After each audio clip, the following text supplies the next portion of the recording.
सौम्य औषधियों से और परहेज से इनको ठीक करें तो आप देखेंगे कि जीवन भर के लिए इस इतने पीड़ादायक रोग से आप लोगों को छुटकारा मिल जाएगा।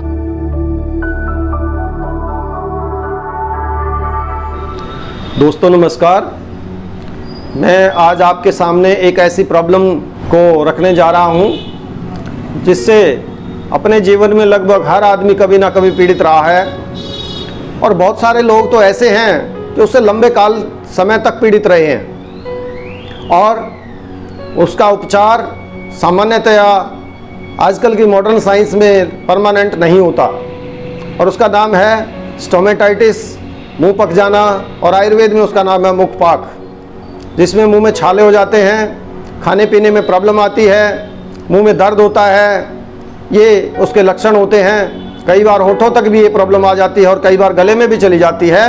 तो आदमी सीवियर अवस्था में जब होता है तो बहुत विकट परिस्थिति उसके लिए होती है, ना वो खा पाता है, ना वो बोल पाता है, ना वो कुछ भी करने में समर्थ होता है और बड़ा मुश्किल होता है कि उसका समाधान कैसे किया जाए। तो इसी को हम आज आपके सामने विस्तार पूर्वक रखेंगे। मुखपाक में रोग तो मुंह में होता है, जैसा कि इसका नाम है मुखपाक, मुंह का पक जाना, लेकिन क्या वास्तव में ये मुंह का रोग होता है? क्या मुंह से होता है ये बिल्कुल गलत है। ये पेट का रोग होता है। पेट में जब एसिडिटी नीचे की तरफ जाने की बजाय जब जो हमारी अम्लीयता है, अम्ल है जो हमारे पेट का, वो नीचे शौच की तरफ जाने की बजाय, आंतों की तरफ जाने की बजाय ऊपर की तरफ दबाव डालता है, ऊपर की तरफ प्रवाह करता है और वो लंबे टाइम तक ऐसा करता रहता है, तो हमें प्रॉब्लम होती है स्टोमेटाइटिस, मुखपाक की या मुंह पक जाना। इसमें ज़्यादा जो कारण जो होता है, इसका ज़्यादा रोल जो जिस चीज़ का होता है वो होता है तीक्ष्ण चीज़ों का, जैसे चाय, मिर्च, अचार, तला हुआ, बैंगन, बाजार की जो तली भुनी चीज़ें हैं, जंक फूड्स हैं, जो केमिकल वाले फूड्स हैं, उनका इसमें विशेष रोल होता है इस रोग को पैदा करने में। लेकिन अगर ये खाली इन चीज़ों से एकदम से पैदा होता है, एक इंस्टेंटली हुआ, तो ये 2, 4, 5 दिन में, 6 दिन में थोड़ा सा परहेज करके और हल्की फुल्की दवाई से ठीक भी हो जाता है।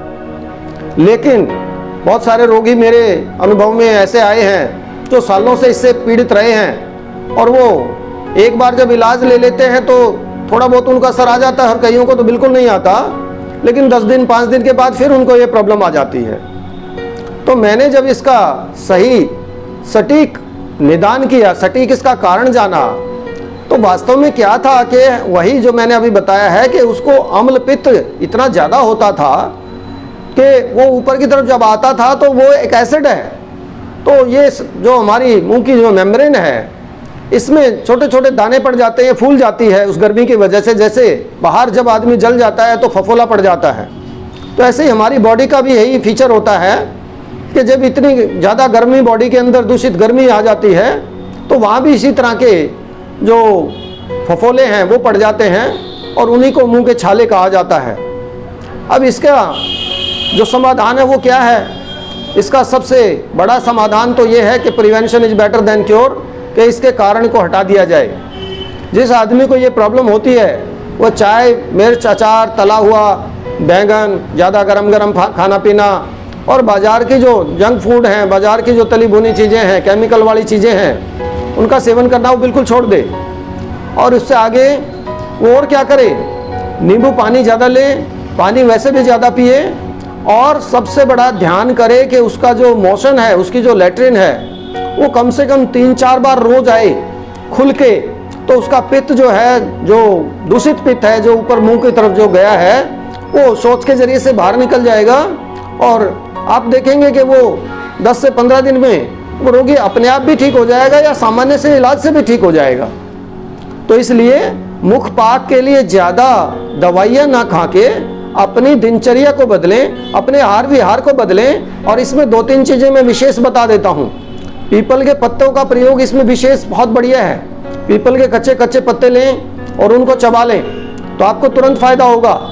कीकर, जो देसी कीकर है, उसके फूल, पीले रंग के फूल होते हैं देसी कीकर के, उसको थोड़ा सा बारीक करके और गुड़ में मिला के अगर उसको चूस लें, मुंह में चबा लें उसको और उसके पानी को बाहर फेंक दें, तो भी आप देखेंगे कि बहुत जल्दी आपको फायदा होगा।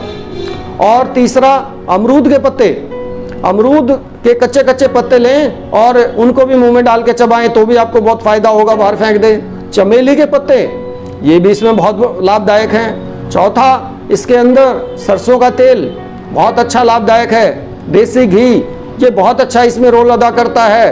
तो इस तरह से ये छोटी छोटी चीज़ें करके, बहुत ज़्यादा किसी को है तो उसमें बर्फ़ का भी थोड़ा सा लोकल चूस लिया जाता है, बर्फ़ को मुंह में डाल के, उससे भी हमें फ़ायदा होता है। लेकिन साथ में इसके कारण को जरूर ध्यान में लें कि ये हुआ क्यों है। इसके कारण में अम्लपित्त और कॉन्स्टिपेशन, मुख्यतः ये दो ही चीज़ें होती हैं, कब्ज हो जाना या पेट में जलन होना। और इन दोनों को ठीक से सौम्य औषधियों से और परहेज से इनको ठीक करें, तो आप देखेंगे कि जीवन भर के लिए इस इतने मतलब पीड़ादायक रोग से आप लोगों को छुटकारा मिल जाएगा।